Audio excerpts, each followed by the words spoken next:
এইখনে আমাৰ নতুন ঘৰখন। আই ঈশ্বৰ, সোমাই আহিয়ে দেখোন একদম ভয়ানক লাগিছে ঘৰখন। এনেকুৱা আন্ধাৰ মুন্ধাৰ এইখন গোটেইখন। বাহিৰৰ পৰা দেখোন লাইটবোৰ জ্বলি আছিলে, এতিয়া যে পাৱাৰ চাৱাৰ নাই। আৰু একদম কপালেই বেয়া সঁচাকৈ দেই। তোৰ মানুহটো যদি সেই বিজনেছটো বেয়া হৈ নগ'লহেঁতেন, তহঁতি যদি ধনীৰ পৰা দুখীয়া নহ'লিহেঁতেন, আজি এইটো অৱস্থা নহয় আমাৰ। বেলেগত আহি আকৌ ঘৰ ল'বলগীয়া নহয়। দিনবাৰ গোটেই বিজনেছ শেষ হৈ থাকিলে পলকতে। এই লাইটটো গ'ল মা, ইনভাৰ্টাৰ লগাব লাগিব, কানেকশ্যন কৰিব লাগিব, তেতিয়াহে। আৰু বহুত দিন বন্ধ হৈ থকা ঘৰখন কেনেকুৱা হ'ব আৰু, লেতেৰা হৈ আছে, চাফা কৰি ল'ব লাগিব। তো নাও বহুত দিন বন্ধ হৈ আছে ন, এতিয়া আমি এইবোৰ চাফা তাফা কৰি ল'ব লাগিব মানুহ চানুহ লগাই। তুমিও আৰু সোমাই ঘৰখনত এনেকুৱা অমংগলীয়া কথাবোৰ কৈ নাথাকিবাচোন। ঘৰখন কিনোতে চাই চিতি লৈছিলি নে বাৰু? জেগাডোখৰ মোৰ কিন্তু অকণমানো পচন্দ নাই, আৰু ঘৰখনৰ ভিতৰত আহি কিবা এটা ভয় ভয়হে লাগিছে। মায়েও যে কথাবোৰ কৈ থাকা আৰু দেই। একো নহয় নহয়, ধুনীয়াকৈ চাফা কৰিলে একদম নতুন নিচিনা হৈ যাব। পুৰণা ঘৰ, এইটো বহুত ব্ৰিটিছৰ দিনতে বনোৱা ঘৰ। এতিয়া আৰু এইটো এনেকুৱা একদম নতুন হৈ থাকে নহয়, ৰং পেইণ্ট কৰিব লাগিব। হ'ব দে, চাফা কৰিলে চাফা হ'ব চাগে। ইফালে ৰুমবোৰ চাওঁগৈচোন মই। যোৱা চোৱাগে যোৱা, চালেহে চাগে তোমাৰ মনটো ভাল লাগিব। ঘৰটোত বহুত পুৰণিদিনীয়া ফটো লগাই থোৱা আছেও সামুকি, বহুত পুৰণি চাগে ঘৰটো। বহুত পুৰণি, একদম সেই দেশ স্বাধীন হোৱাৰ আগতে বনোৱা ঘৰ এইটো।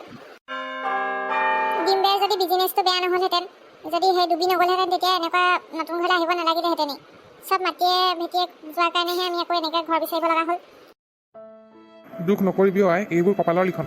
সময়ে সকলো সলনি কৰে। এতিয়া পাইছ নহয় এইটো ধুনীয়া ঘৰটো কম দামতে, ভালকৈ ইয়াতে থাকিব লাগিব আৰু। সেইটোৱে, মই সকলো সময়তে হাঁহি থাকিবলৈ চেষ্টা কৰোঁ। পিছে জোঁৱাই আৰু নাতি পোৱালিটো এতিয়াও পোৱাহি নাই যে? তাকেহে, বৰষুণ এৰিলে নে নাই এতিয়া ৰাস্তাত? ফোন এটা লগাই চাচোন। মই ফোন এটাকে কৰি চাওঁ। আৰু গতি ইমান ভয়ানক ঘৰখন। আমাৰ যে সামুকে কি ভাবি পেলাই ঘৰটো ল'লে নহয়, কিবা ভূত প্ৰেত থকা নিচিনাহে লাগিছে ঘৰখন দেখিয়ে। এইটো ঘৰ চাফা কৰিবলৈ একদম 3-4 মাহমান লাগি যাব, ইমানে লেতেৰা হৈ আছে, গোটেই ধূলিয়ে পোত খাই আছে দেখোন। এইটো কি হয়? কি বগা চাই, এইটো কি বগা চাই? কি হ'ল মা, কেলে চিঞৰিছ ইমান ডাঙৰকৈ চিঞৰিছ যে? মই এই ঘৰটোত বগা চাই এটা দেখিলোঁ, বগা চাই একদম দীঘল। ইয়াত নাথাকোঁ, ব'ল যাওঁগৈ ব'ল। তুমি যে সঁচাকৈ দেই ইমান কেলে ভয় কৰা বাৰু? তোমাৰ কাৰণে শান্তি নাই দেই। আহিছোহে ঘৰখনত, কেলে বল কৈছা? মা, তই এইবোৰ কি কৈছ? নতুন ঘৰখনত আহিছোহে, এনেকুৱাবোৰ কথা ক'লি যে মই ভয়ে খাই গৈছোঁগৈ। আমাৰ মানুহজনীয়ে যে আৰু খুটুক কৰিলেও ভয় কৰে। খুটুক কৰা কথা নহয় বোলো, বগা চাই এটা দেখিলোঁ, মই নোৱাৰোঁ এইখন ঘৰত থাকিব বোলো।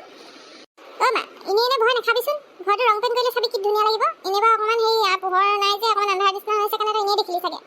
নতুন ঘৰ কাৰণে তুমি পটককৈ যি টি দেখিলা চাগে আৰু অকণমানকৈ, সেইটোকে চাগে ভূত বুলি ভাবিছা। নেভাবিবা তেনেকৈ, ইমান বেয়াকৈ ভাবিলে কেনেকৈ থাকিবা এইখন ঘৰত? তুমি অকণমান সেই মুখ হাত ধুই অকণমান শুই দিয়াকৈ যোৱা নহ'লে। নাজানো আৰু কি দেখিলোঁ, মুঠতে ছায়াময়াকৈ বগা সেই পোহৰ এটা দেখিলোঁ, বগা সেই দীঘলকৈ ছাঁ এটা দেখিলোঁ, বেলেগ ভয় লাগিলে মোৰ। মই ওপৰৰ ৰুম এটা চাফা তাফা কৰি তোক হেৰি কৰি দিম ব'ল, বিচনা চাদৰ তাতে পাৰি দিম, তই ধুনীয়াকৈ শুই থাকিবি। মই অকলে হ'ব নোৱাৰোঁ দেই, মোৰ লগত তাত থাকিব লাগিব। গোটেই ঘৰখন চাফা কৰিবলৈ আছেই মা, অকণমান বুজিবলৈ চেষ্টা কৰচোন তই। হ'ব দে, এই মানুহ এজনী মাতিবলৈ কৈছিলোঁ নহয়, কাম পালি নে নাই পিছে? পাইছে, ডিম্বে পাইছে, লৈ আহিম বুলি কৈছে লগত। হয় নি, আহিম বুলি যে কৈছে আকৌ। ভালে হ'ব, গোটেই ঘৰখন চাফা কৰি ল'বি, গোটেই একদম জিলিকাই ল'বি ঘৰখন, তেতিয়াহে ভাল লাগিব থাকি। হ'ব মা, তই চিন্তা নকৰিবি, মই গোটেই ঘৰখন চাফা কৰাই ল'ম। 4-5 দিনৰ ভিতৰত ঘৰ চাফা হৈ যাব, তাৰপিছত ঘৰখনত পূজা পাতল কৰাই ল'ম। হ'ব দে। লাষ্টত তুমি যে আহিলাগে আকৌ কাম কৰিবলৈ। এইখন ঘৰলৈ যে কাম কৰা মানুহ বিচাৰি মই হাইৰাণ হৈ গৈছোঁগৈ। বাইদেউ, মোৰ চুলিখিনি যে নাই, সেইকাৰণে মানুহে মোক কামেই নিদিয়ে, কিবা বেমাৰ আছে বুলি ভাবে।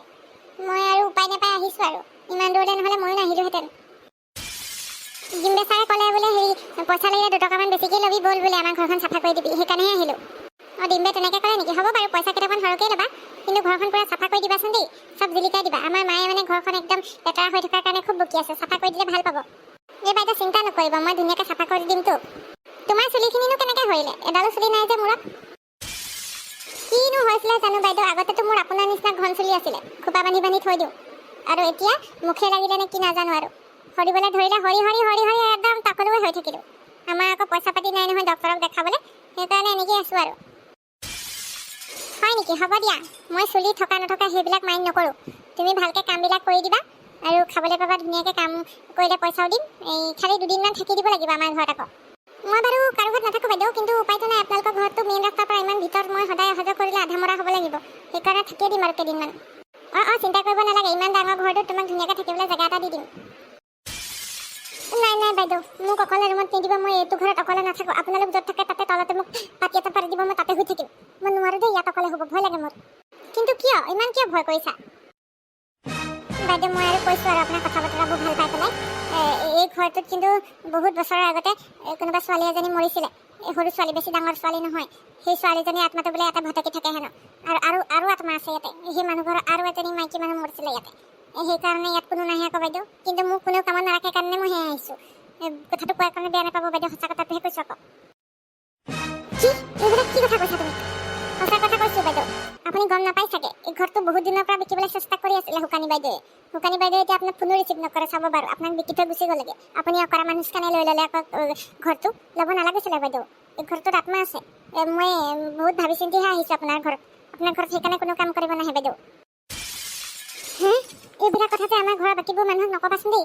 ক'লে মানে কোনো নাথাকিব ইয়াত। মইতো এতিয়া উপায় নাই, ঘৰটো কিনিয়ে ল'লোঁ। পূজা পাতল কৰি অকণমান ঠিক ঠাক কৰি ল'ব লাগিব। সদ্যহতে তুমি কাকো এইবিলাক কথা নকবা, মোকে যি ক'লা আৰু। নকওঁ বাইদেউ, কাকো নকওঁ। আপোনাকহে মই কথা বতৰা ভাল পাই পেলাই ক'লোঁ। আপুনি পূজা পাতলটো সোনকালে কৰাই দিয়ক। নহ'লে এইখন ঘৰত আপুনি থাকিব নোৱাৰে। বহুত ভয়ানক কাণ্ড হৈছে এইখন ঘৰত। কিছুমান কাণ্ড আপোনালোকেতো নাজানেই, আমিও নাজানো বাৰু, কিন্তু শুনিছিলোঁ ইয়াত কাউৰী চাউৰী ওলাই কেতিয়াবা হেনো গোটেই উৰি ফুৰে বুলিছে। কি কাউৰী ওলাই? এবাৰ বহু দিনৰ আগতেই, 10-15 বছৰ আগতেই কোনোবা মানুহ এজনীয়ে কিনিছিলে এই ঘৰটো। কিনিব লৈছিলে আৰু কিনা নাছিলে।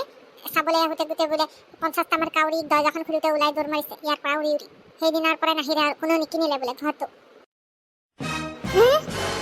বাইদেউ সেই খেতিহে কৈছোঁ। আপুনি পূজা পাতলটো সোনকালে কৰি দিয়ক। মই সোনকালে কৰি দিব লাগিব। ঘৰটো তুমি সোনকালে চাফা কৰা, সেইকাৰণে মই অলপ লাগি দিম বাৰু।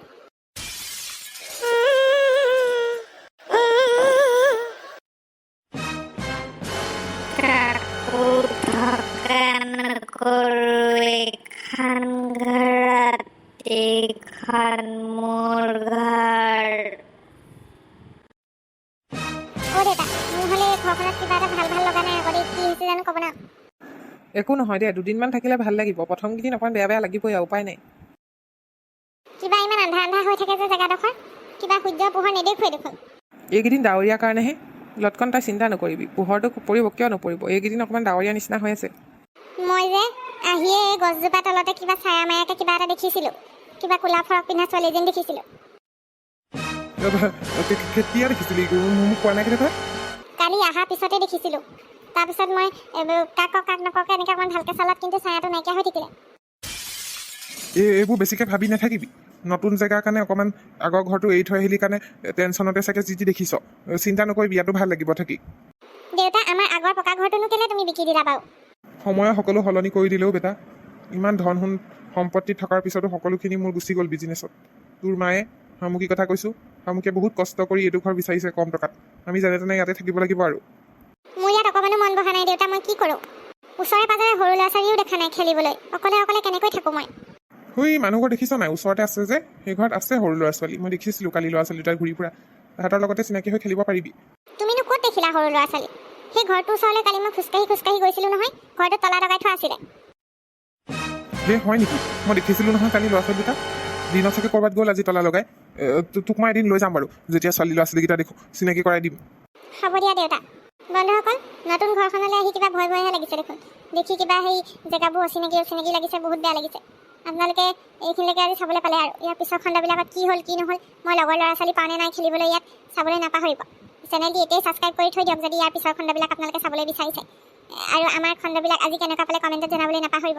আৰু কমেণ্টত বাৰে লিখি নাথাকিব যে শামুকীহঁত ধনী আছিলোঁ হয় আমি, কিন্তু সময়ৰ সোঁতত সকলো সলনি হ'ল। দেউতাৰ বিজনেছত চব ডুবিলে। আমি ঘৰে মাটিয়ে বিকিব লগা হ'ল। আৰু এতিয়া আহি আমি ইয়াত থাকিছোঁহি। আপোনালোকে খণ্ডটি চাই কেনেকুৱা পালে জনাবলৈ নাপাহৰিব। বন্ধুসকল, সময়ৰ সোঁতত সকলো সলনি হ'ল। আপোনালোকে ইমান বেয়াকৈ কমেণ্ট কৰি নাথাকিব আমি ধনী আছিলোঁ বুলি। ধনী আছিলোঁ হয়, কিন্তু এতিয়া আমি বহুত দুখীয়া হৈ গ'লোঁ। মোৰ বিজনেছ চব শেষ হৈ থাকিল।